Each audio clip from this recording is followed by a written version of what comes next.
Hello everyone, welcome to my channel Nitya Study. Myself Rajesh Roshan. I am currently pursuing my MTech from Indian Institute of Science, IISc Bangalore. आज हम लोग lecture 3 देखेंगे। उससे पहले कुछ announcement मैं करना चाहूँगा कि अगले लेक्चर में हम लोग एक 1 शॉर्ट वीडियो देखेंगे। इसमें एटॉमिक स्ट्रक्चर का सारा सिलेबस कवर किया जाएगा जो हम लोग ने पढ़ा है। डाल्टन्स एटॉमिक थ्योरी से शुरू करेंगे और इसमें हम लोग देखेंगे केवल थ्योरी ही नहीं, कुछ क्वेश्चंस भी हम लोग करेंगे। तो थ्योरी भी होगा प्लस कुछ क्वेश्चंस भी होंगे प्रीवियस ईयर नीट और जेईई के। तो इतना हम लोग अगले लेक्चर में देखेंगे। अभी ये देखते हैं इस लेक्चर में हम लोग क्या क्या पढ़ेंगे। लेक्चर 3 है आज। तो आज लेक्चर 3 में हम लोग कुछ टॉपिक्स पढ़ेंगे। पहला टॉपिक है de Broglie hypothesis and Heisenberg uncertainty principle. दूसरा टॉपिक है basic postulates of quantum mechanics. हम लोग क्वांटम मैकेनिक्स क्यों पढ़ रहे हैं ये भी मैं बताऊंगा आगे। अभी एटॉमिक थ्योरी पढ़ रहे थे, अब क्वांटम मैकेनिक्स पढ़ रहे हैं। कुछ लिंक तो होगा तभी तो पढ़ रहे हैं। तो क्या है ये मैं बाद में बताऊंगा।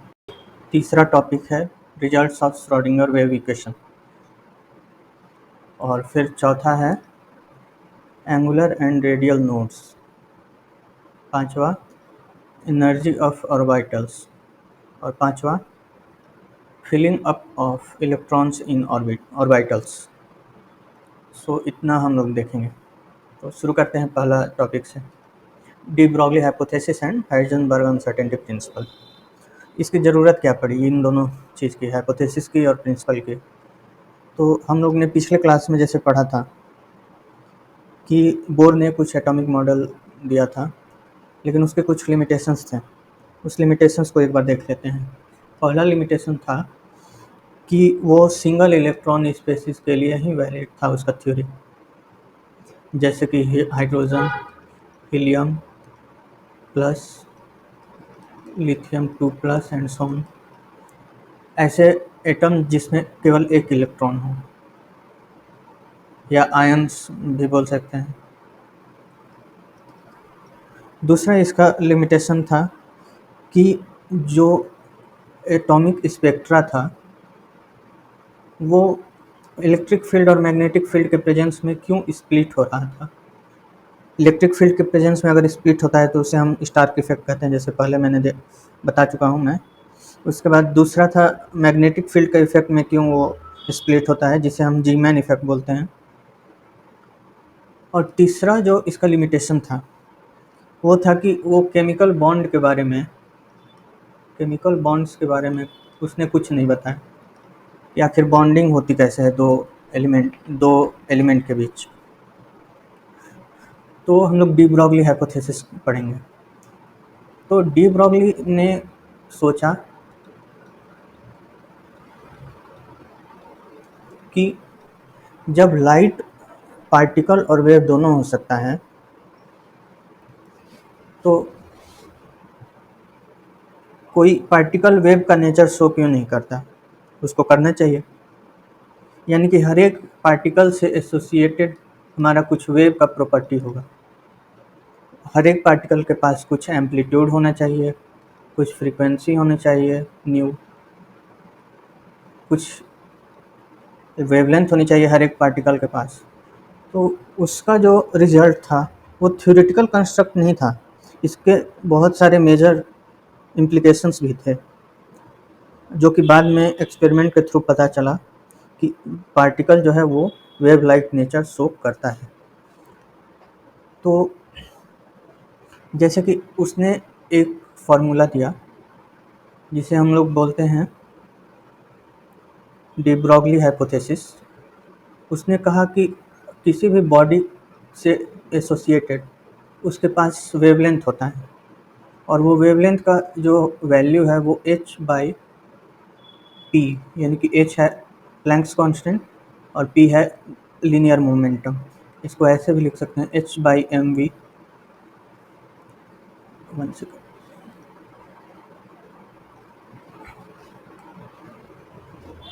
H/mv। अगर हम इलेक्ट्रॉन के लिए इसकी वैल्यू निकालें तो h की वैल्यू जैसे आप जानते हैं 6.626 इंटू 10⁻⁻34।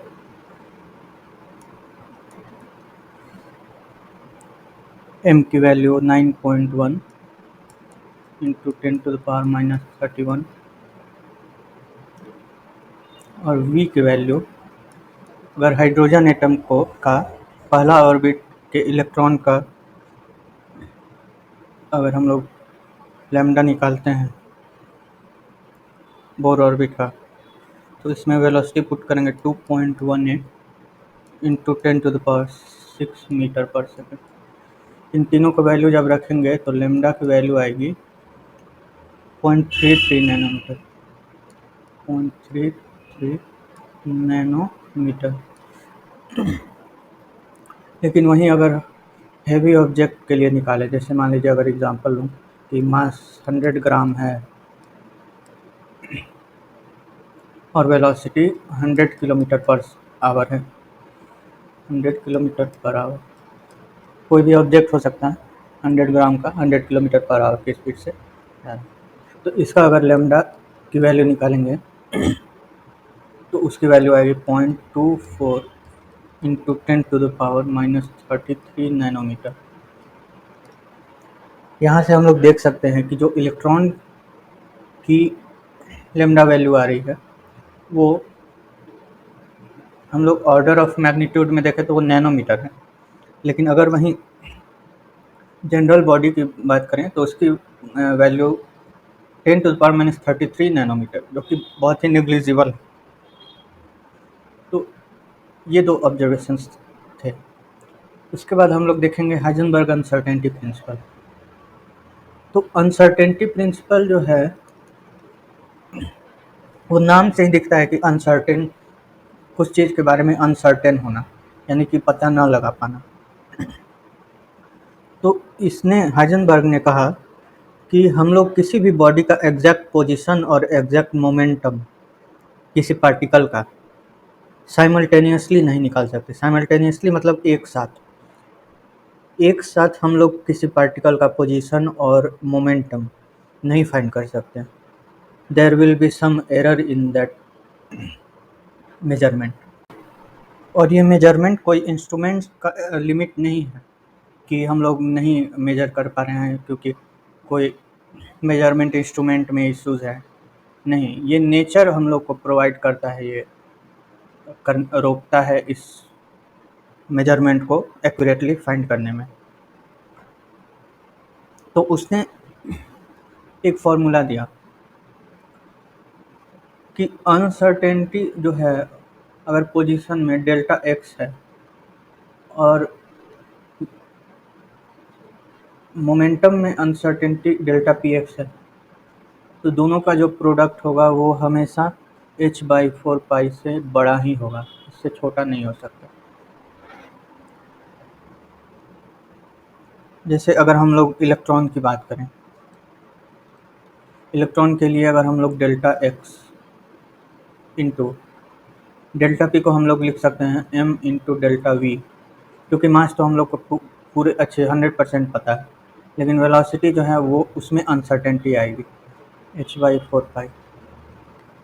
तो यहाँ से जो फॉर्मूला बनता है वो आता है delta x into delta v is greater equal to 10⁻⁻4 metre square पर सेकेंड।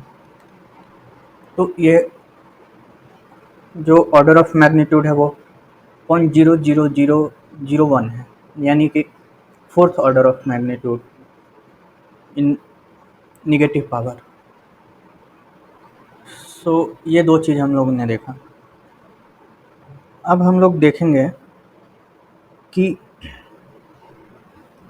अगर अनसर्टेनिटी प्रिंसिपल इलेक्ट्रॉन के लिए लगाएं और एवरीडे ऑब्जेक्ट के लिए लगाएं तो दोनों में अंतर है। अगर एवरीडे ऑब्जेक्ट के लिए लगाएं तो अनसर्टेनिटी प्रिंसिपल न के बराबर होगा, क्योंकि हम लोग एवरीडे ऑब्जेक्ट के लिए तो हम लोग जो मास की वैल्यू रखेंगे वो काफ़ी ज़्यादा होगी। वहाँ से जो आंसर निकल के आएगा वो बहुत ही कम होगा, नेग्लिजिबल। अब हम लोग देखेंगे कि बोर जो था उसका एटॉमिक मॉडल जो था वो फेल क्यों हुआ। वो फेल इसलिए हुआ क्योंकि बोर ने इलेक्ट्रॉन की पोजीशन और वेलोसिटी दोनों एग्जैक्टली फाइंड कर दी थी, जो कि ऐसा नहीं हो सकता क्योंकि नेचर जो है, जो हमारी प्रकृति है, वो ऐसा करने से रोकती है। जैसे हम लोग अगर इसका अगर सॉल्यूशन निकालें कि आखिर इसका फिर बोर एटॉमिक मॉडल फेल हो गया, यानी कि कोई और एटॉमिक मॉडल हम लोग को लाना पड़ेगा। जो दूसरा एटॉमिक मॉडल जो हम लोग लाएंगे उसमें हम लोग ये देखेंगे कि जो मास है और वेलोसिटी है दोनों एक साथ फाइंड नहीं किया जा सकता इलेक्ट्रॉन का। तो इसके लिए हम लोग अलग से थ्योरी ही पढ़ेंगे। पूरी थ्योरी प्रोबेबिलिटी पे बेस है, और वो प्रोबेबिलिटी पे बेस जो थ्योरी है उसको क्वांटम मैकेनिक्स कहते हैं।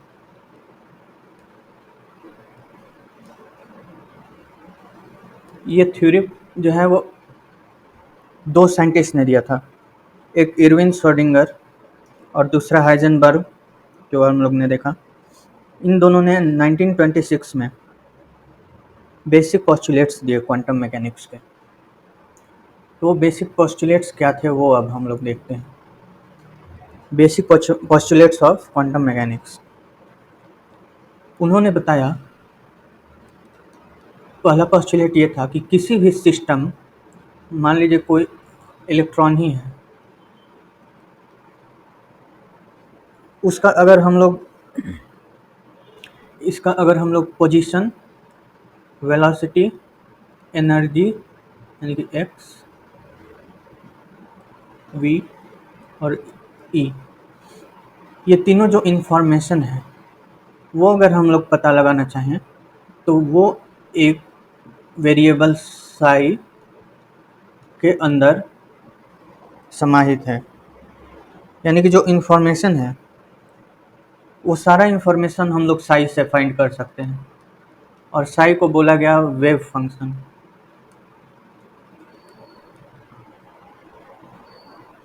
और तब ये वेव फंक्शन कुछ भी हो सकता है। जैसे मान लीजिए अगर कोई ऑब्जेक्ट है, कोई ऑब्जेक्ट अगर मान लीजिए एक्स इक्वल टू, सॉरी,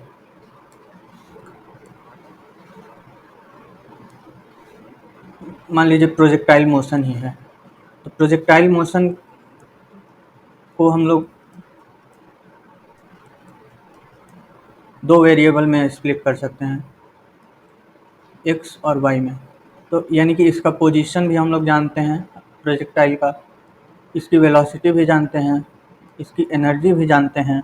यानी कि जो इसका वेव फंक्शन होगा वो एक रियल फंक्शन होगा। वो हो सकता है कि psi equal to sine x हो, या psi equal to e to the power minus x हो, कुछ भी हो सकता है, एनीथिंग। ये कॉम्प्लेक्स भी हो सकता है, psi equal to a plus i b, ये भी हो सकता है। तो उन्होंने ये बताया कि ये जो इन्फॉर्मेशन है, अगर सिंगल इलेक्ट्रॉन की बात करें तो इसकी मोमेंटम, इसका पोजीशन और इसकी एनर्जी हम लोग इस वेव फंक्शन से फाइंड कर सकते हैं। लेकिन इसका फिजिकल मीनिंग क्या है वेव फंक्शन का, इसने इनके बारे में लोगों ने, जो साइंटिस्ट थे, उन्होंने नहीं बताया था अभी तक। लेकिन एक साइंटिस्ट थे, मैक्स बॉर्न, उन्होंने बताया कि साई तो फिजिकली कोई मीनिंग नहीं रखता है, लेकिन साई मॉड स्क्वायर जो है वो हमें ये बताता है कि किसी भी पार्टिकल को किसी एक पॉइंट, गिवन पॉइंट पे प्रेजेंट होने की प्रोबेबिलिटी कितनी है। Probability probability of finding a particle at a given point in space, और ये हमेशा पॉजिटिव क्वांटिटी होगी, हमेशा। ऐसा आप लोग जानते भी होंगे, प्रोबेबिलिटी जो है वो हमेशा 0 और 1 के बीच होती है, तो ये हमेशा पॉजिटिव वैल्यू होगी। ये कम्प्लेक्स भी हो सकती है साई जो थी, लेकिन साई स्क्वायर जो है वो, अगर हम लोग ए प्लस आई बी अगर साई को लेते हैं, तो साई का मॉड का स्क्वायर जो होगा वो ए स्क्वायर प्लस बी स्क्वायर होगा, जो कि एक पॉजिटिव क्वांटिटी है। अब हम लोग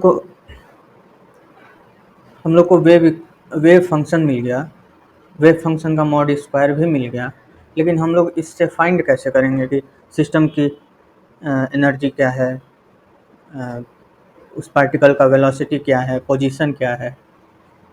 तो इसके लिए दूसरा पोस्टुलेट था, वो था कि for every observables there exist an operator. Observables आप कह सकते हैं, जैसे कि ऑब्जर्वेबल्स में हम लोग लिख सकते हैं पहला पोजीशन, या फिर मोमेंटम,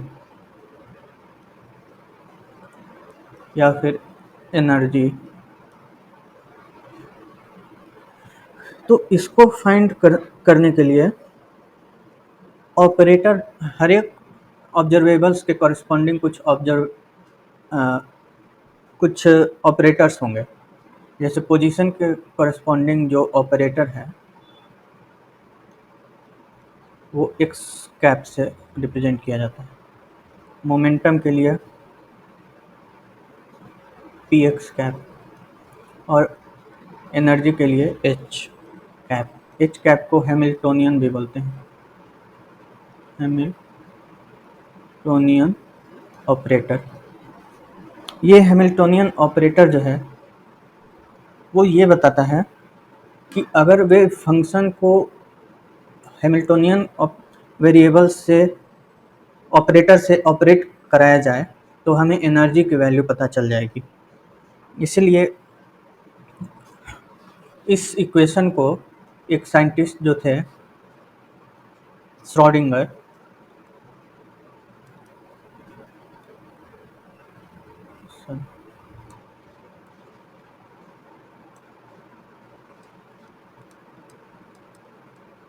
श्रोडिंगर ने एक इक्वेशन दिया। वो इक्वेशन ये था, H psi equal to E Sai. अब ये इक्वेशन क्या रिप्रेजेंट करता है? यहाँ पे जो साई है वो है वेव फंक्शन, जो एच कैप है ये आप जानते हैं ऑपरेटर है, हैमिल्टोनियन ऑपरेटर। जब हैमिल्टोनियन ऑपरेटर को पहले देख लेते हैं कि ऑपरेटर होता क्या है। ऑपरेटर जैसे आप समझ सकते हैं कि जैसे हम लोग दो नंबर का एडिशन करते हैं तो हमें कुछ रिजल्ट मिलता है, तो ये जो एडिशन, जो प्लस साइन है वो एक ऑपरेटर हो गया, या माइनस जो है वो भी एक ऑपरेटर है, डिवाइड, मल्टीप्लाई, ये सारे ऑपरेटर।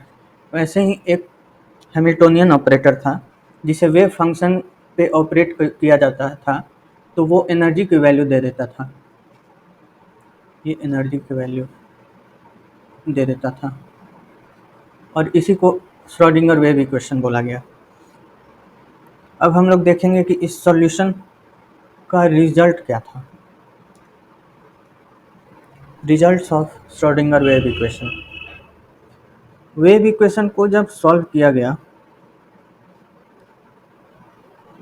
तो हमें सीरीज ऑफ एनर्जीज मिली जो कि डिस्क्रीट सेट थी।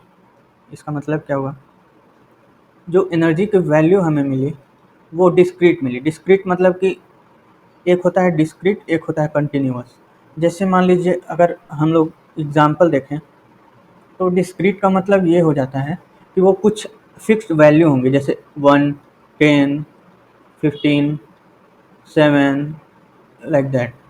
लेकिन कंटिन्यूअस जो सेट है उसमें हो जाएगा, जैसे मान लीजिए हम लोग किसी फंक्शन को लिखें y equal to sine x, तो साइन एक्स एक कंटिन्यूस फंक्शन है, वैसे ही ये नंबर जो है वो डिस्क्रीट फंक्शन, एक डिस्क्रीट वैल्यूज़ है।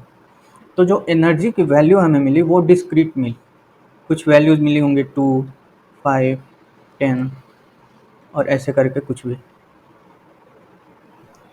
तो हमने जो वेव फंक्शन को सॉल्व किया H psi equal to E psi, Schrodinger wave equation को, तो हमें ऑर्बिटल्स मिले,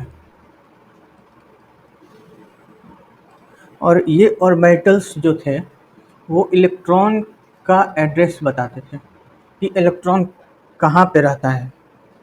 न्यूक्लियस के पास रहेगा ये तो पता है, लेकिन वो उसका शेप क्या होगा, उसके डिस्ट्रीब्यूशन का, वो जो न्यूक्लियस के पास डिस्ट्रीब्यूटेड है उसका शेप क्या होगा, उसका ओरिएंटेशन क्या होगा, उसका जो वो एंटी क्लॉकवाइज स्पिन कर रहा है कि क्लॉकवाइज कर रहा है, ये चीज़ें सारी वो बताता था जो वेव इक्वेशन का सॉल्यूशन जो था। तो इससे हमें ये पता चला कि हम लोग ऑर्बिटल्स को यूनिकली आइडेंटिफाई कर सकते हैं, और इन सब के लिए ऑर्बिटल्स के पास कुछ कैरेक्टरिस्टिक होंगे, कैरेक्टरिस्टिक्स जैसे कि क्वांटम नंबर्स बोलते हैं उसको।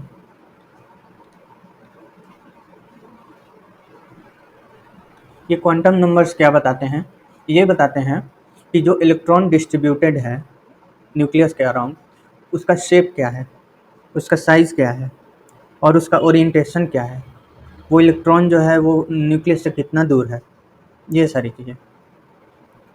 लेकिन एक चीज़ आप पहले ध्यान रखिए कि जो एग्जैक्ट वैल्यू है इलेक्ट्रॉन की पोजीशन की, वो हम फाइंड नहीं कर सकते। अगर हम वेलोसिटी की बात करें उसमें भी कुछ एरर आएगा, यानी कि ये जो इलेक्ट्रॉन जो डिस्ट्रीब्यूटेड है न्यूक्लियस के पास, वो उसके पास कुछ प्रोबेबिलिटी है कि कहीं पर रहने की, हम लोग एग्जैक्ट नहीं बता सकते कि ये कहाँ पे रहता है, यानी कि ये सारा खेल प्रोबेबिलिटी का है। तो हम लोग के पास क्वांटम नंबर्स थे जो कि आइडेंटिफाई करते थे कि इलेक्ट्रॉन का एड्रेस क्या है।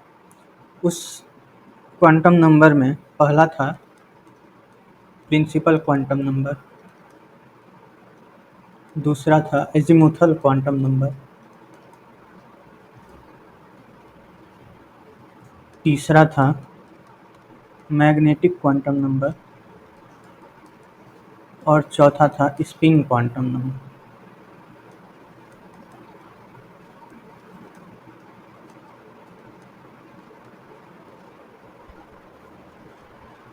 प्रिंसिपल क्वांटम नंबर को n से डिनोट करते हैं, एंगुलर क्वांटम नंबर को L से, एजीमुथल क्वांटम नंबर को, मैग्नेटिक को m से, और स्पिन क्वांटम नंबर को ms से। तो इतना सारा जो है वो क्वांटम नंबर्स हैं जो कि बताएंगे कि इलेक्ट्रॉन कहाँ पे प्रेजेंट है, किस ओरिएंटेशन में है, एक्स एक्सिस के अलॉन्ग है, वाई एक्सिस के अलॉन्ग है, वो कैसे ओरिएंटेड है स्पेस में, 3 डायमेंशन में। तो अभी देख लेते हैं सारे क्वांटम नंबर्स के वैल्यू क्या क्या होंगे। पहला देख लेते हैं हम लोग प्रिंसिपल क्वांटम नंबर।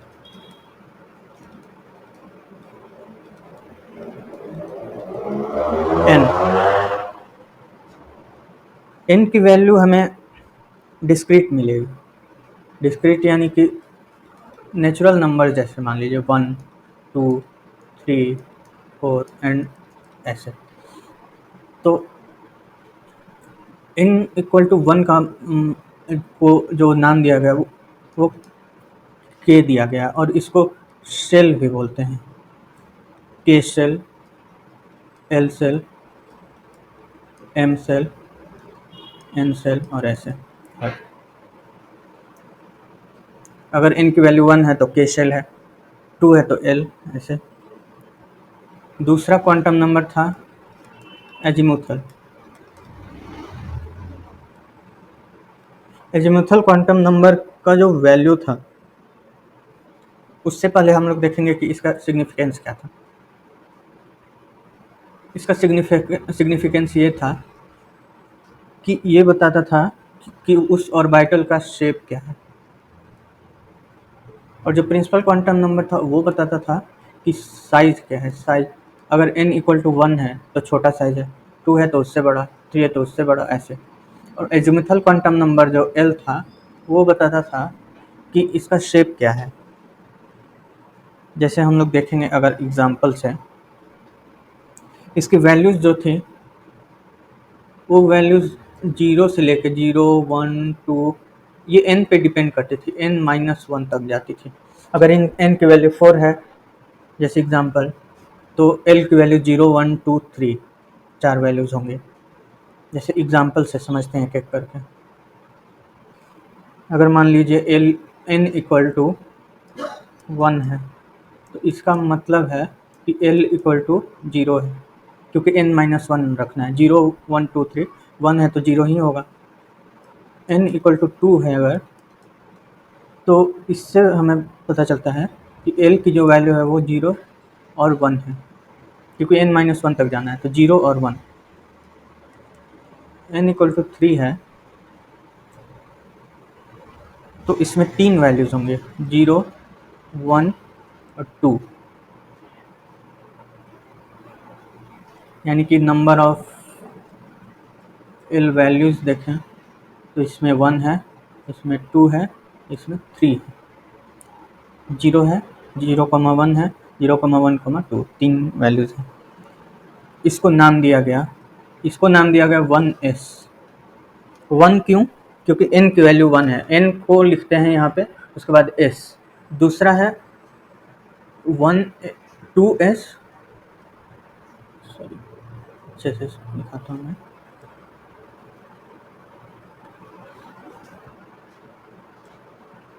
जीरो को हम लोग लिखेंगे, यहाँ पे लिखेंगे 2s। 2 क्यों? क्योंकि n की वैल्यू 2 है तो 2s हो जाएगा। और s क्यों? क्योंकि l की वैल्यू 0 है इसलिए s। इसी तरह इसको लिखेंगे 3s। ऐसे ही अगर आगे जाएगा तो 4s 5s ऐसे जाएगा।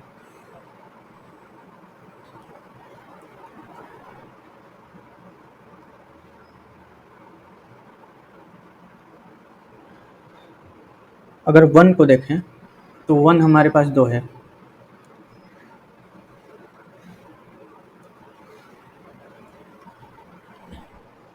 इस 1 को हम लोग 2p बोलेंगे। 2 क्यों? क्योंकि n की वैल्यू 2 है, और p बोलते हैं क्योंकि इसकी l की वैल्यू 1 है, और इसको बोलेंगे 3p। ऐसे ही अगर आगे जाएं तो इसको क्या बोलेंगे? इसको बोलेंगे 3d। यानी कि जो l की वैल्यू अगर 0 है तो हम इसको s बोलेंगे, l की वैल्यू 1 है p बोलेंगे, l की वैल्यू 2 है d बोलेंगे। ऐसे ही l की वैल्यू अगर 3 आ जाएगी तो इसको f बोलेंगे। तो हम लोग ने तो कहा था कि मैंने कहा था कि ये शेप बताता है। ये शेप बताता कैसे है? तो ये बताता है कि जो अगर l की वैल्यू 0 है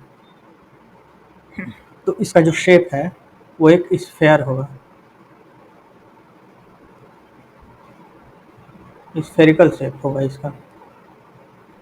अगर l इक्वल टू 1 है तो इसका जो शेप होगा वो डम्बल जैसा होगा, डम्बल ऐसा।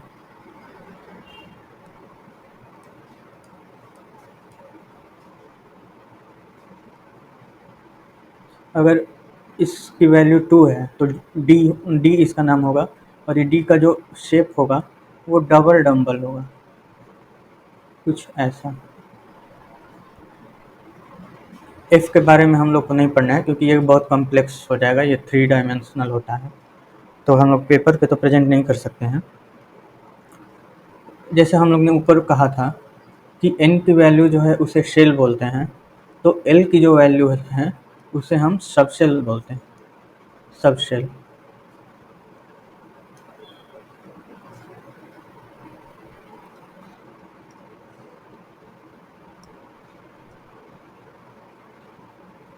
अब हम आगे देखेंगे कि तीसरा जो क्वांटम नंबर था वो था मैग्नेटिक क्वांटम नंबर। 2 देख लिया हम लोग ने, तीसरा है मैग्नेटिक क्वांटम नंबर।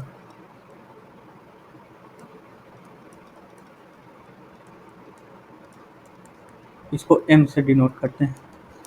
ये क्या बताता है? ये बताता है कि जो ऑर्बिटल है वो स्पेस में कैसे ओरिएंटेड है, ओरिएंटेशन को बताता है कि वो एक्स एक्सिस के अलॉन्ग है, कि वाई के अलॉन्ग है, कि जेड के अलॉन्ग है, कैसे है। तो इसकी वैल्यूज़ जो होंगी वो कैसे आएंगी?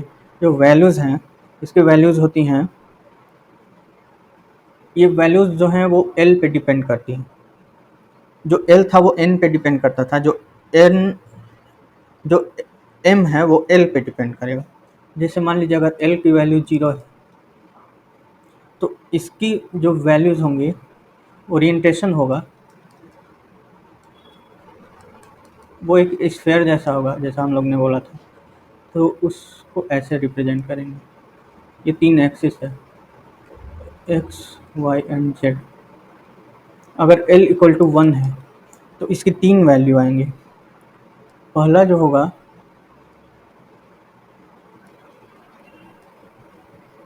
अब ये स्पेस में कैसे ओरिएंटेड है ये दिखाना है।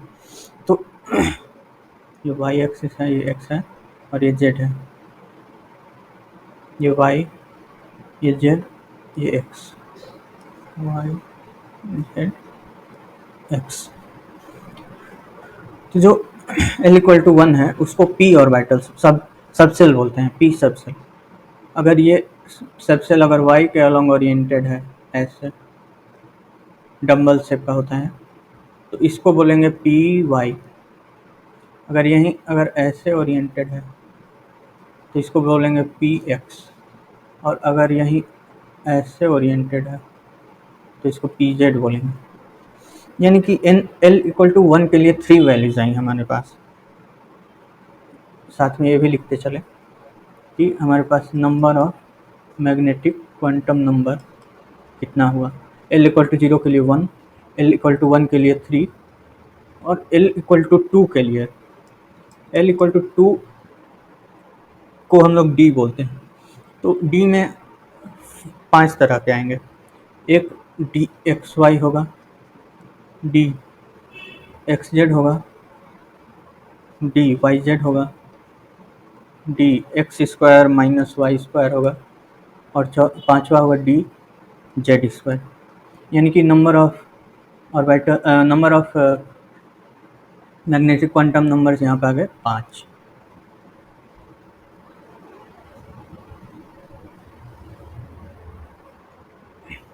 इसका कंक्लूजन क्या है? कंक्लूजन है जो एस है उसके पास एक मैग्नेटिक क्वांटम नंबर है, पी के पास 3 है जो कि पी एक्स, पी वाई और पी जेड बोले जाएंगे, और डी के पास 5 है जिसे d x y, d y z, d z x, d x square minus y square, d z square. तो इसकी वैल्यूज़ जो है वो कैसे डिसाइड करेंगे हम लोग? एम की वैल्यूज़, तो एम की वैल्यूज़ कि एस के लिए 1 आ रहा है, पी के लिए 3, डी के लिए 5, ये कैसे आ गया? इसका जो फॉर्मूला होता है वो ये है कि जो मैग्नेटिक क्वांटम नंबर है वो माइनस एल से लेकर प्लस एल तक उसकी वैल्यूज होती है। माइनस एल हो गया, माइनस एल प्लस 1 हो गया, फिर ऐसे ही करते करते बीच में 0 आएगा, 0 से फिर एल प्लस 1 आएगा, ऐसे करते करते एल तक आएगा।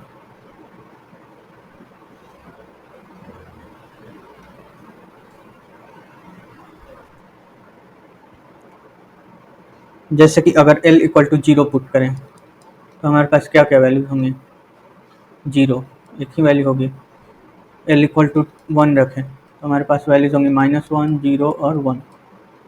एल इक्वल टू 2 रखें तो हमारे पास वैल्यूज होंगी -2, -1, 0, 1, 2।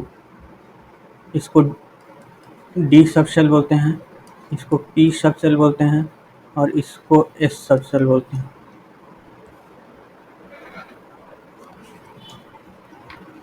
अब हम लोग पढ़ेंगे चौथा यानी स्पिन क्वांटम नंबर के बारे में।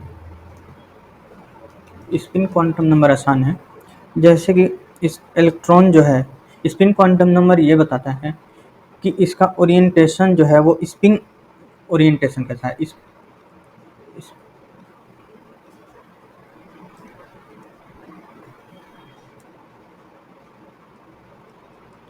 स्पिन क्वांटम नंबर ये बताता है स्पिन ओरिएंटेशन। स्पिन ओरिएंटेशन क्या हुआ? ये बताता है कि जो इलेक्ट्रॉन है वो क्लॉकवाइज घूम रहा है या एंटी क्लॉकवाइज। इसके पास दो वैल्यू होंगी, या तो हम लोग बोलेंगे कि ये प्लस हाफ होगी या इसे बोलेंगे कि ये माइनस हाफ। या तो ये क्लॉकवाइज घूमेगा या एंटी क्लॉकवाइज, दो ही पॉसिबिलिटीज़ हैं। तो अब हम एक बार समराइज कर देते हैं। हमने चार तरह के क्वांटम नंबर पढ़े। पहला था प्रिंसिपल क्वांटम नंबर, दूसरा था एजीमुथल क्वांटम नंबर, तीसरा था मैग्नेटिक क्वांटम नंबर और चौथा था spin quantum number. Principal quantum number को n से डिनोट करते हैं, इसकी वैल्यू 1 2 3 कुछ भी हो सकती है, और ये बताता है कि साइज़ क्या है। सेल साइज जो है वो इलेक्ट्रॉन का जो शेल है उसका साइज़ क्या है। दूसरा था एजीमुथल, इसकी वैल्यू L होती है, जो कि होती है n-1 तक, 0 से लेकर n-1 तक, 0 1 2 3 4 n-1। तो ये बताता था कि शेप क्या है उस सेल का, इसको सबसेल भी बोलते थे। तीसरा है मैग्नेटिक क्वांटम नंबर।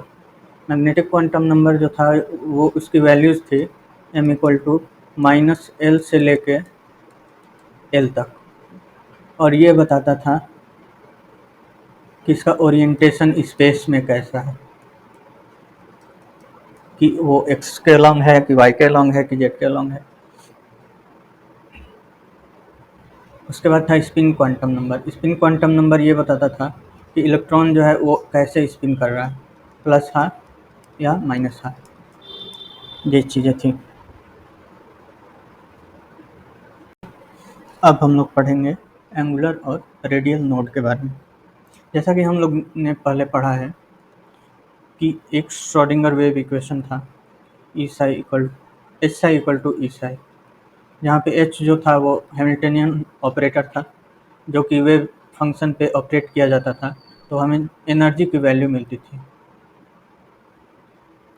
यहाँ तक तो हम लोग ने देखा, लेकिन इस साई की जो फिजिकल मीनिंग थी, इसकी फिजिकल मीनिंग कुछ नहीं थी। फिजिकल मीनिंग थी साई मॉड स्क्वायर की। साई मॉड स्क्वायर हमें बताता था कि इलेक्ट्रॉन को किसी एक पॉइंट पे फाइंड करने की प्रोबेबिलिटी कितनी है। ये प्रोबेबिलिटी क्यों बता रहा है, क्यों एग्जैक्ट नहीं बता रहा कि पॉइंट पे है इलेक्ट्रॉन या नहीं? क्योंकि हाइजेनबर्ग अनसर्टेनिटी प्रिंसिपल आ जाता है यहाँ पे, कि हम लोग एक्यूरेटली मेजर नहीं कर सकते कि वो कहाँ पे लोकेटेड है।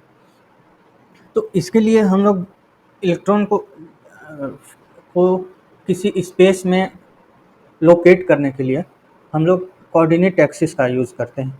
जैसे कोई भी चीज़ लोकेट करने के लिए, जैसे मान लीजिए अगर एग्जांपल लिया जाए कि आपका जो घर है वो स्कूल से, ये स्कूल है और ये आपका घर है,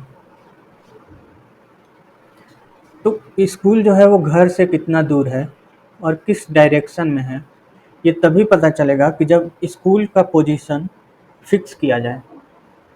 स्कूल का पोजीशन जो है वो फिक्स है, एक जगह है, तब आप बता सकते हैं कि होम जो है, जो घर है, वो इससे कितना दूर है और किस डायरेक्शन में है।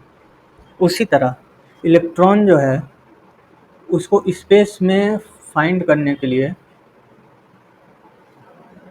एक रेडियल कोऑर्डिनेट हमें चाहिए, कार्टेशियन कोऑर्डिनेट चाहिए, जो बताएगा कि ये इलेक्ट्रॉन इस एक्सिस से किस डायरेक्शन में और कितने दूरी पर है।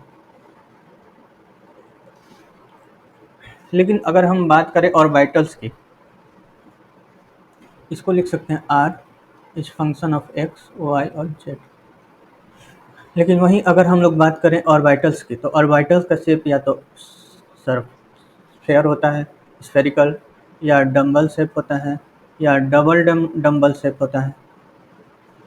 तो इसका जो सिमेट्री है, इस ज्योमेट्री में जो सिमेट्री है वो हमें बताता है कि अगर हम spherical Cartesian spherical polar coordinate spherical polar coordinate में अगर हम इलेक्ट्रॉन की पोजीशन को अगर डिनोट करें तो बहुत ही सिंपल हो जाएगा। तो उसके लिए 3 वैल्यूज़ हमें चाहिए। एक तो उस पॉइंट से, जो फिक्स पॉइंट है उससे रेडियल डिस्टेंस, दूसरा उसका एक्स एक्सिस के साथ और जेड एक्सिस के साथ कितना एंगल बन रहा है, यानी थीटा और फाई। ये तीन वैल्यूज़ अगर पता है तो हम स्फेरिकल पोलर कोऑर्डिनेट पे कोई भी पॉइंट लोकेट कर सकते हैं। तो इसकी ज़रूरत क्यों पड़ी? इसकी ज़रूरत इसलिए पड़ी कि हम जो फाई जो है वैल्यू, वो पोजीशन बताता है, और ये पोजीशन जो है वो 3 क्वांटम नंबर्स पे डिपेंड करता है, एक n, एक l और एक m। ये 3 पे डिपेंड करता है, और इसको लोकेट करने के लिए 3 कोऑर्डिनेट चाहिए, एक r, एक थीटा और एक फाई। तो इससे होगा क्या, हम लोग क्या करना चाहते हैं? हम लोग ये करना चाहते हैं कि हम लोग फाइंड करना चाहते हैं कि जो फाई की वैल्यू है वो जीरो कब है, यानी कि साई इस सॉरी फाई नहीं साई साई स्क्वायर की जो वैल्यू है वो जीरो कब है। ये क्यों फाइंड कर रहे हैं कि जीरो कब है? क्योंकि जब जीरो होगा तो इसका मतलब कि जो इलेक्ट्रॉन है उसकी जो प्रोबेबिलिटी है वहाँ पे फाइंड की जाने की वो जीरो है, यानी वहाँ पे इलेक्ट्रॉन नहीं हो सकता। उस पॉइंट को हम लोग नोड बोलते हैं। और ये नोड दो टाइप के होते हैं। क्यों दो टाइप के होते हैं ये भी मैं बताता हूँ।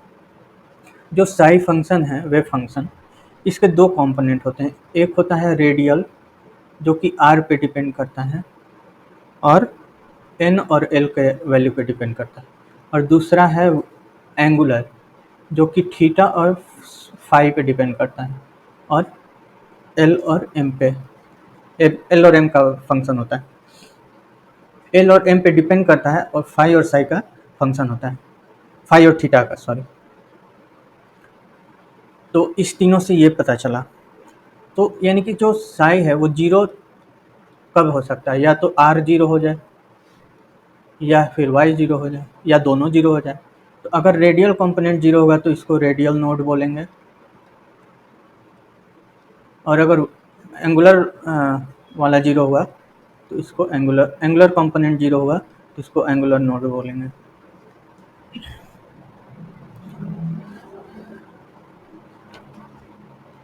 अब हम देखते हैं रेडियल नोड के बारे में। पहले देख लेते हैं एंगुलर नोड के बारे में।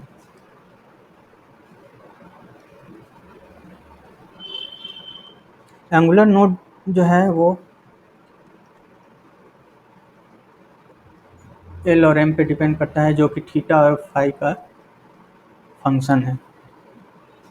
तो अगर एल की वैल्यू जीरो होगी तो जो ऑर्बिटल का शेप होगा वो स्फेरिकल होगा, इतना तो हमें पता है। यानी कि इसमें जो नंबर ऑफ नोड्स हैं वो जीरो होंगे। अगर एल की वैल्यू 1 है तो जो शेप है वो डम्बल शेप है, यानी कि जो नंबर ऑफ नोड्स की वैल्यू है वो 1 है। क्यों 1 है? क्योंकि इस पॉइंट पे इलेक्ट्रॉन के पाए जाने की प्रोबेबिलिटी जीरो है, तो इसको एक रेडियल नोड बोलेंगे, एंगुलर नोड बोलेंगे, सॉरी। तीसरा, अगर l इक्वल टू 2 हो जाए तो डबल डम्बल शेप हो जाता है, और डबल डम्बल शेप के पास 2 एंगुलर नोड होते हैं। 2 क्यों? क्योंकि अगर हम इस प्लेन से बात करें तो एक हो जाएगा, और एक सीधे अगर ऐसे करें तो वो एक हो जाएगा, यानी कि 2 रेडियल नोड एंगुलर नोड हो गए। तो इसको अगर जनरलाइज करें तो नंबर ऑफ एंगुलर नोड ये इक्वल होता है l के। एल इक्वल टू जीरो है तो zero radial node angular node, l equal to one है तो one angular node, l equal to two है तो टू एंगुलर नोड। अब देखते हैं हम लोग रेडियल नोड के बारे में। रेडियल नोड को फाइंड करने के लिए हमें एक ग्राफ बनाना होगा, और वो ग्राफ जो होगा वो एक्स और वाई एक्सिस पे बनेगा, जहाँ पे एक्स एक्सिस पे हम लोग डिस्टेंस लेंगे, इलेक्ट्रॉन का न्यूक्लियस से कितना डिस्टेंस पे है, और जो वाई एक्सिस पे होगा वो होगा रेडियल कंपोनेंट की वैल्यू। अगर हम इसको 1s के लिए बनाते हैं तो इसका जो ग्राफ होगा वो कुछ ऐसा आएगा। यहाँ पे जो नोड है वो जीरो है, क्योंकि आर की वैल्यू कहीं भी जीरो नहीं है। अगर आर की वैल्यू जीरो हो जाए तो उसको नोड बोलेंगे। अगर हम लोग यही ग्राफ अगर 2s के लिए बनाते हैं तो उसका ग्राफ कुछ ऐसा आता है।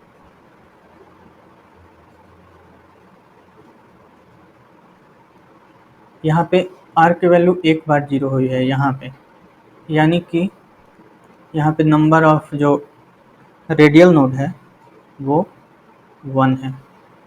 अगर यही 3s के लिए बनाएं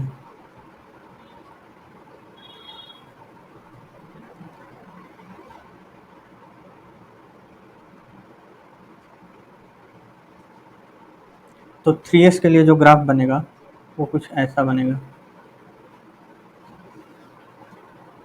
यहाँ पे आप देख सकते हैं कि आर की वैल्यू दो बार जीरो हुई है, एक यहाँ पे एक यहाँ पे, यानी कि नंबर ऑफ रेडियल नोड 2 है।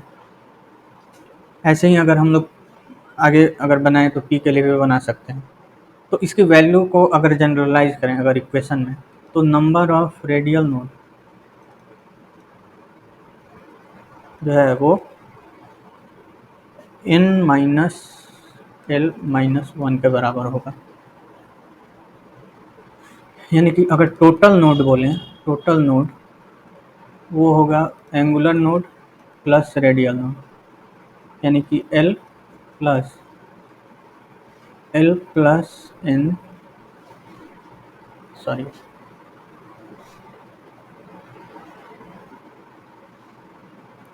n minus l minus one, यानी कि n माइनस वन के बराबर।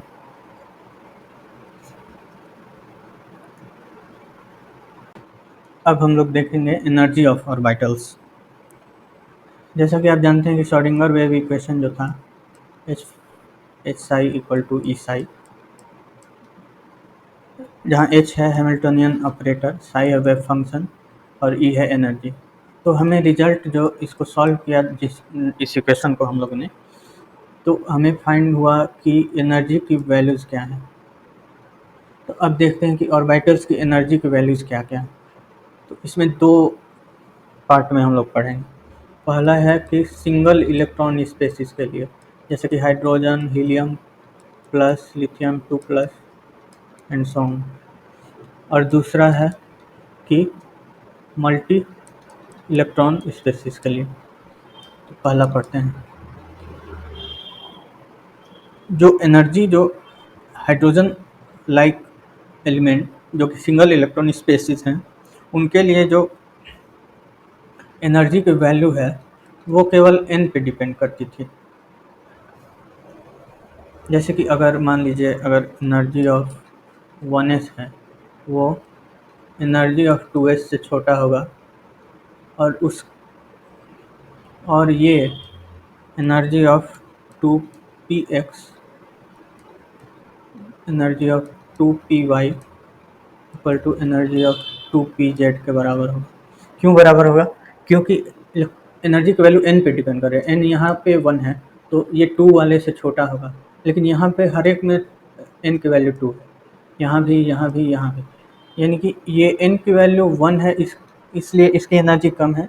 उसके बाद 2 वाले की है, लेकिन सारे 2 वाले 2s 2px 2py 2pz तीनों के बराबर है।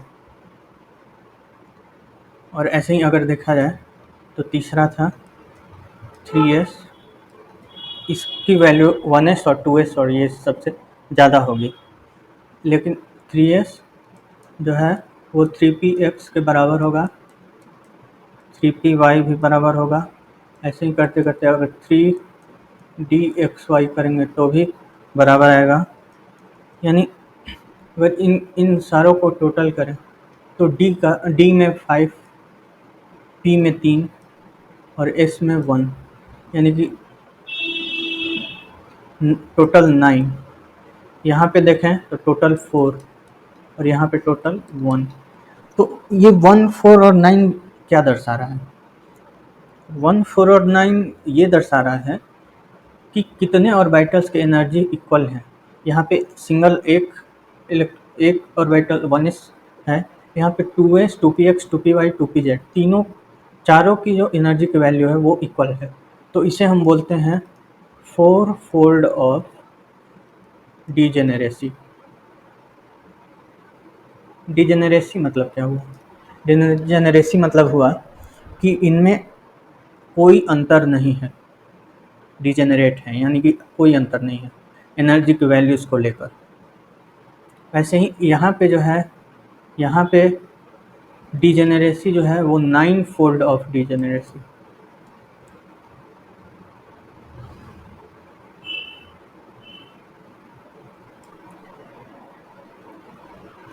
अब हम लोग पढ़ते हैं कि मल्टी इलेक्ट्रॉन स्पेसिस के लिए इसकी वैल्यूज़ कैसे दी गई। तो मल्टी इलेक्ट्रॉन स्पेसिस जैसे helium, lithium, nitrogen, anything, carbon और सो ऑन, इनके लिए जो एनर्जी की वैल्यू थी वो n पे तो डिपेंड कर ही रही थी, l पे भी डिपेंड कर रही थी, बल्कि इन दोनों के सम पे डिपेंड कर रही थी। सम के बराबर नहीं, सम के इक्वल थी। तो अगर हम लोग 1s, 2s, 2p, 3s, 3p, 3d, 4s, 5 sorry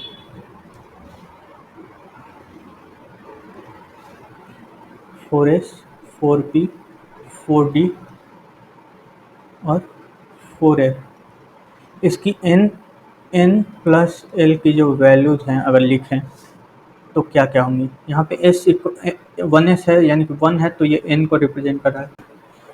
वहीं यहाँ पे n की वैल्यू जो है वो 2 है, इसके लिए भी 2 है। तो n इक्वल टू 1 है इसके लिए, प्लस s के लिए l की वैल्यू 0 होती है तो इसका रिजल्ट है 1। n की वैल्यू 2 है, l की वैल्यू 0 यानी कि 2, n की वैल्यू 2 और p के लिए l की वैल्यू 1 होती है तो इसको 3 बोलेंगे। वैसे ही इसको 3 plus 0 equal to 3, 3 plus 1 equal to 4, 3 plus यहाँ d की वैल्यू, d के लिए l की वैल्यू 2 होती है तो 5, ये 4 प्लस 0 4, 4 प्लस 1 5, 4 प्लस 2 6 और 4 प्लस 3 7, यानी कि ये हुआ एनर्जी की वैल्यू का रिप्रेजेंटेशन। अब इसको अगर हम बढ़ते क्रम में यानी इंक्रीजिंग ऑर्डर में सजाएं तो हम पाएंगे कि पहले 1s आएगा, 1s के बाद 2s आएगा, उसके बाद 2p आएगा, उसके बाद अब 2p और 3s में दोनों इक्वल है, ये तो टाई हो गया। लेकिन जब टाई होगा तो लोअर वैल्यू ऑफ n को पहले लिखेंगे। तो लोअर वैल्यू ऑफ n यहाँ पे 2 है, यहाँ पे 3 है, तो यानी कि 2p पहले आएगा और 3s बाद में आएगा। तो 2p, 3s, उसके बाद 3p, उसके बाद 3p के बाद 4s आएगा। क्यों? क्योंकि उसकी वैल्यू 4 है। अब उसके बाद 3d है, उसके बाद 3d आएगा क्योंकि 5 है, उसके बाद 4p आएगा और आगे ऐसे ही जाता जाएगा। तो 1s की एनर्जी सबसे कम है, उसके बाद 2s, तब 2p, तब 3s, तब 3p, उसके बाद 4s, 3d, 4p and so on. अब हम लोग देखेंगे कि जो एनर्जी की वैल्यू है वो तो निगेटिव है। निगेटिव यानी कि स्टेबल स्टेट में है इलेक्ट्रॉन। अभी स्टेबल स्टेट में क्यों है, इसके पीछे दो फोर्सेस काम कर रही हैं। पहला है कि अगर प्रोटॉन है उसके अगल बगल इलेक्ट्रॉन है, ये इलेक्ट्रॉन और एक ये इलेक्ट्रॉन, तो जो सबसे नज़दीक वाला इलेक्ट्रॉन है वो न्यूट्रॉन न्यूक्लियस से सबसे नज़दीक है, यानी कि जो अट्रैक्शन फोर्स है वो सबसे ज़्यादा है। और इलेक्ट्रॉन इलेक्ट्रॉन के बीच जो रिपल्सन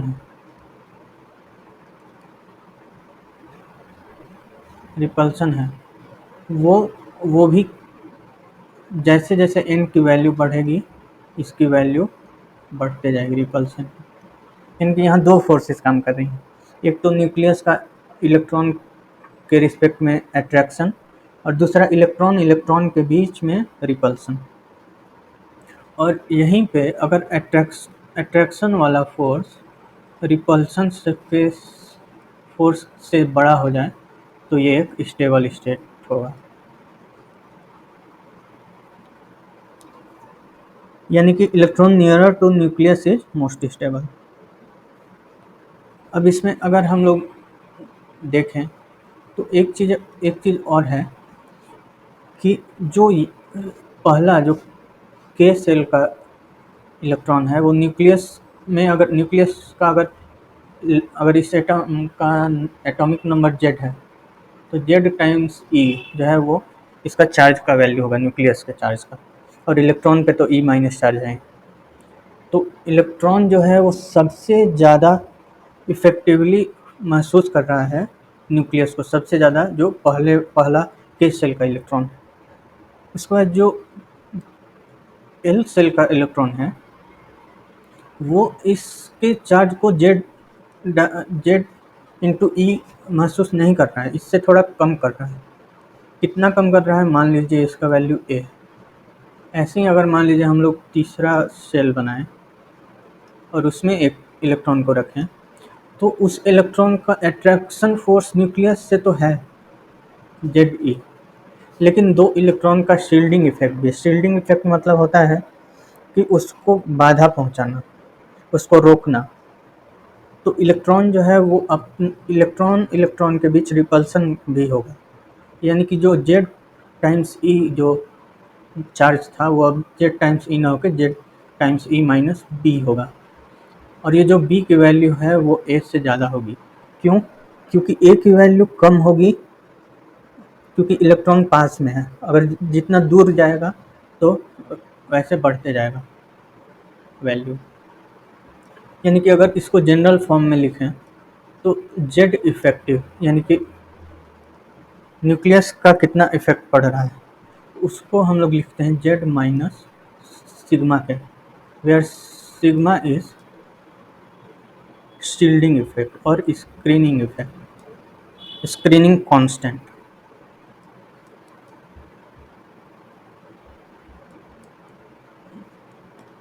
जैसे अगर के सेल का इलेक्ट्रॉन है उसके लिए शील्डिंग कांस्टेंट कम होगा, 2 के लिए ज़्यादा होगा, n=3 के लिए और भी ज़्यादा होगा, यानी के सेल के लिए सबसे कम, एल सेल के लिए उससे ज़्यादा, तो ऐसे बढ़ते जाएगा।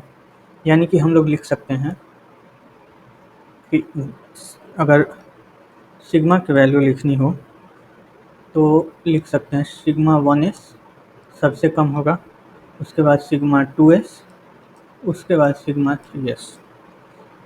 यानी कि जेड इफेक्टिव की वैल्यू जो कि जेड माइनस सिग्मा है उसकी value Z 1s is greater than Z 2s greater than Z 3s।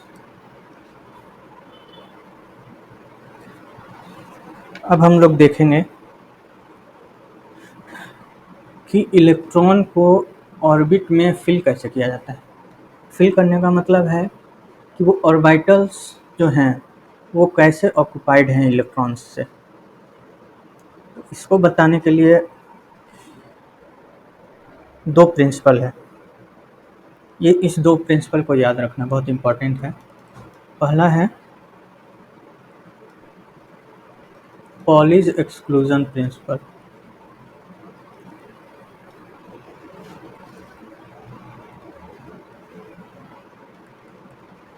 Poly exclusion principle कहता है कि किसी भी दो इलेक्ट्रॉन का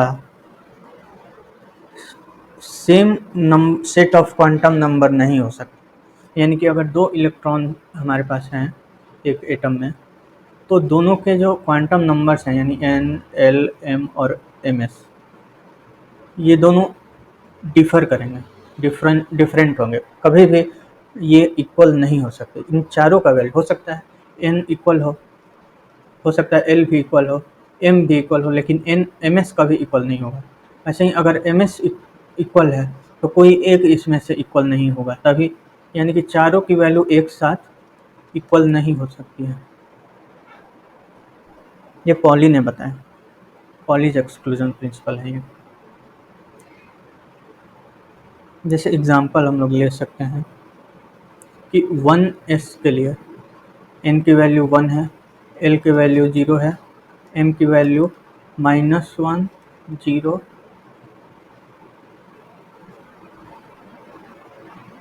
सॉरी m की वैल्यू 0 है,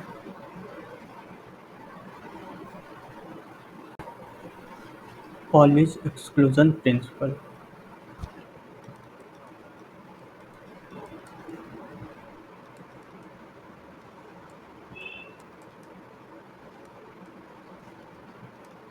ये बोलता है कि किसी भी दो इलेक्ट्रॉन का, अगर हमारे पास दो इलेक्ट्रॉन है किसी एटम में, तो उनके जो क्वांटम नंबर्स के जो वैल्यूज़ होंगे जैसे n, l, m और ms, ये चारों कभी एक दूसरे से मैच नहीं करेंगे। हो सकता है n मैच कर जाए, l मैच कर जाए, m मैच कर जाए, लेकिन ms फिर नहीं मैच करेगा। ऐसे ही अगर इसका हाफ है प्लस हाफ है तो दूसरे का माइनस हाफ होगा, ऐसा करके। तो उसने ये बताया। तो इसका कॉन्सिक्वेंस ये था कि किसी भी ऑर्बिटल में दो से ज़्यादा इलेक्ट्रॉन नहीं रह सकते। क्यों?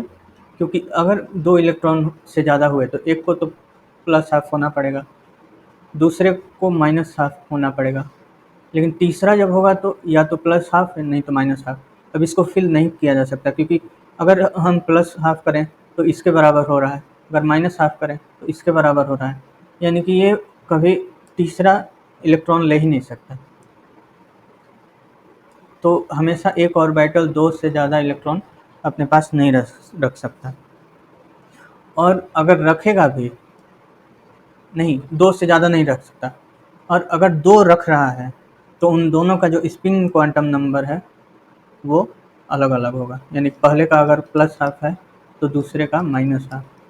अब ये मैंने एरो क्यों दिखाया है, ऊपर वाले को प्लस हाफ के लिए दिखाया है और मैं नीचे वाले को माइनस हाफ के लिए दिखाया है। तो ये पॉलीज एक्सक्लूजन के दो इसके कॉन्सिक्वेंसेस थे। दूसरा है, हम लोग को पढ़ना है अफबाउ प्रिंसिपल। इसको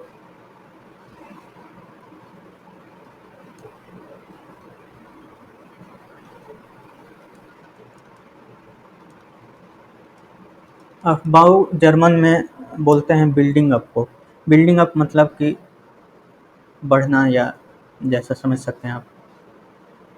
तो अफबाउ प्रिंसिपल ये कहता है कि the orbitals are filling in the order of their increasing energy. जैसा कि हम लोग ने एनर्जी के इंक्रीजिंग ऑर्डर को पढ़ा था, हाइड्रोजन के लिए ये था और सब मल्टी इलेक्ट्रॉन स्पेसिस के लिए ये था। तो इसके ही अकॉर्डिंग, एनर्जी के अकॉर्डिंग ही इलेक्ट्रॉन को फिल किया जाएगा। अगर एग्जाम्पल के थ्रू हम लोग समझें तो जैसे कि अगर हाइड्रोजन है, हाइड्रोजन 1, तो ये कैसे फिल होगा, 1s 1 1 क्यों? क्योंकि 1 इलेक्ट्रॉन, और यहाँ 1 है, ये n की वैल्यू। ऐसे ही अगर हीलियम की बात करें तो हीलियम का एटॉमिक नंबर 2 होता है, तो ये होगा 1s2, यानी कि अगर इसको सिंपली रिप्रेजेंट करें तो ये ऐसा होगा और ये ऐसा होगा। अब लिथियम का अगर हम लोग देखें तो लिथियम का एटॉमिक नंबर होता है 3, तो ये हो जाएगा 1s2। उसके बाद एनर्जी का आता है जो ऑर्डर है वो आता है 1s2 होगा। 2s1 क्यों होगा? क्योंकि लास्ट जो इलेक्ट्रॉन है वहीं बचा, तो वो 2s में जाएगा, यानी कि इसको ऐसे रिप्रेजेंट कर सकते हैं और इसको ऐसे। अगर हम लोग सोडियम की बात करें तो सोडियम को अगर रिप्रेजेंट करें Na से, तो इसका एटॉमिक नंबर 11 होता है। तो इसको कैसे भरेंगे? पहले तो 1s में 2 भर देंगे, 2s में 2 भर देंगे, 2p में 6 आएगा। क्यों? क्योंकि p जो है वो 3 ऑर्बिटल से मिलकर बना है, px py pz, और तीनों में 2-2 इलेक्ट्रॉन रह सकता है, यानी कि मैक्सिमम 6 इलेक्ट्रॉन अपने पास रख सकता है। तो ये भी फुल हो गया। बचा कितना? 6 2 8 2 10, यानी एक बचा, तो उसको 3s1 में रखेंगे, यानी कि इसको अगर रिप्रेजेंट करें तो ये ऐसा कुछ दिखेगा।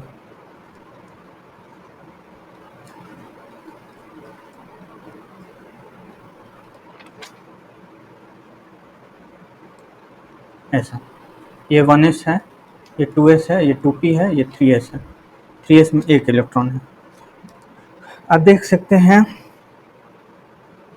कि यहाँ पे इनमें सारा फिल है, यानी कि इसको बोलेंगे कोर इलेक्ट्रॉन, और जो एक जो नहीं भरा है अभी, इसको वैलेंस इलेक्ट्रॉन बोलते हैं।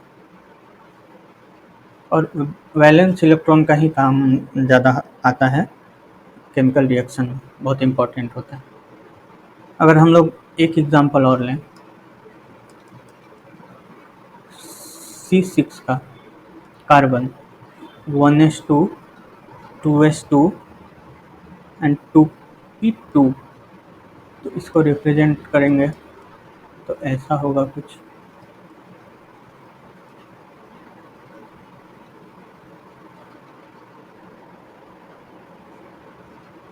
अब यहाँ पे P में भरने के 3 तरीके हो सकते हैं।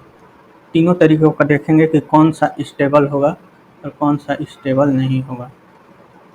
तो P में 2 को भरना है तो हम लोग ऐसे भी कर सकते हैं कि दोनों को एक ही में रख दिया, या फिर ऐसे भी कर सकते हैं, दोनों को अलग अलग रखा, और दूसरा कि इसको ऐसे रखा और इसको ऐसे रखा। तो कौन सा इसमें सही है, कौन सा गलत है, ये कैसे पता चलेगा? इसके लिए एक साइंटिस्ट आए, हुंड। तो तीसरा हम लोग पढ़ेंगे Hund's rule of maximum spin multiplicity.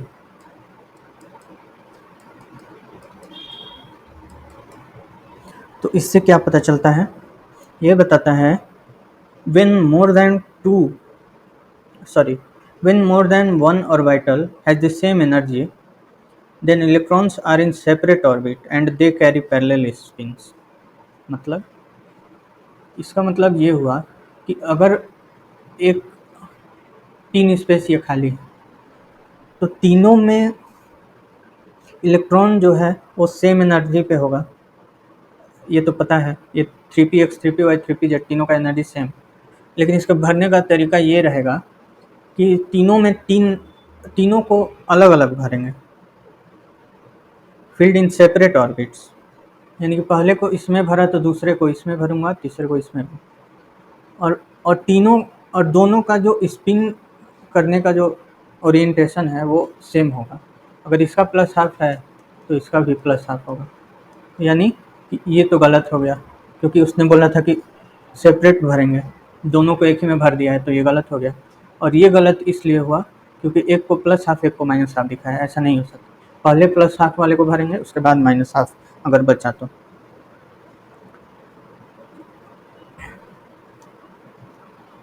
अब हम लोग देखेंगे कि एक्सचेंज इंटरेक्शन एनर्जी क्या होता है।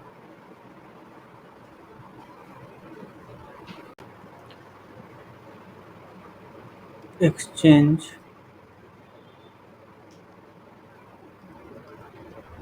इंटरेक्शन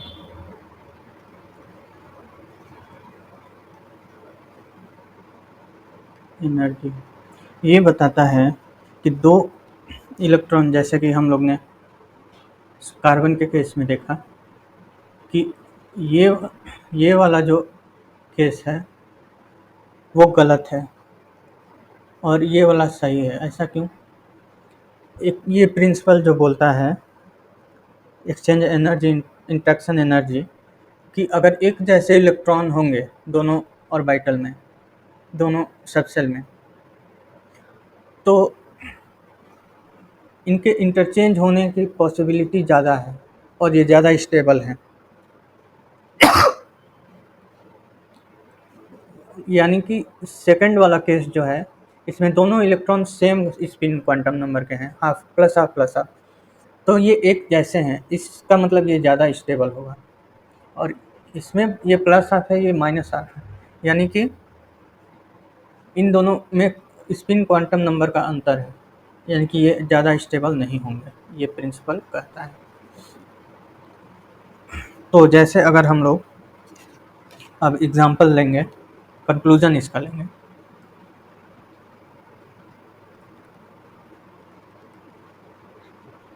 तो कंक्लूजन ये रहा कि हाफ फील्ड और प्लस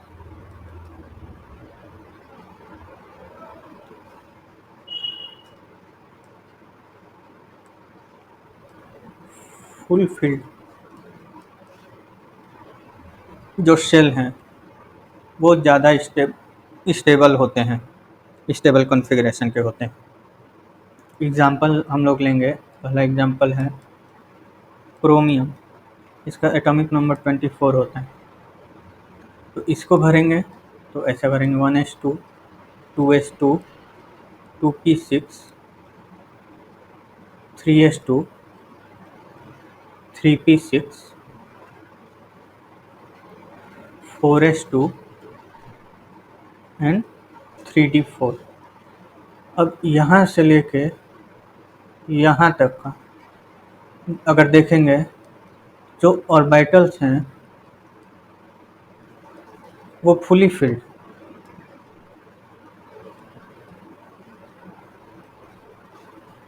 तो इनको कोर इलेक्ट्रॉन्स बोलेंगे। ये एक तरह से इसको मान लेंगे कि ये रिएक्शन में पार्ट नहीं लेता है। और ये जो दो 4s2 और 3d4 बचा, इसको वैलेंस इलेक्ट्रॉन बोलेंगे। अब इनका अगर देखा जाए तो कॉन्फ़िगरेशन जो है वो कुछ ऐसा आना चाहिए, 1 2 3 4 5, 1 2 3 4 ऐसा होना चाहिए। डी के पास 5 सब चल हैं, लेकिन 4 ही भर पाया है। तो इसमें होगा क्या कि जो एस का जो इलेक्ट्रॉन, एक इलेक्ट्रॉन है, वो डी के पास चला जाएगा और इसे 4s1 बना देगा और इसको 3d5 बना देगा। ये ज़्यादा स्टेबल है। क्यों? क्योंकि सॉरी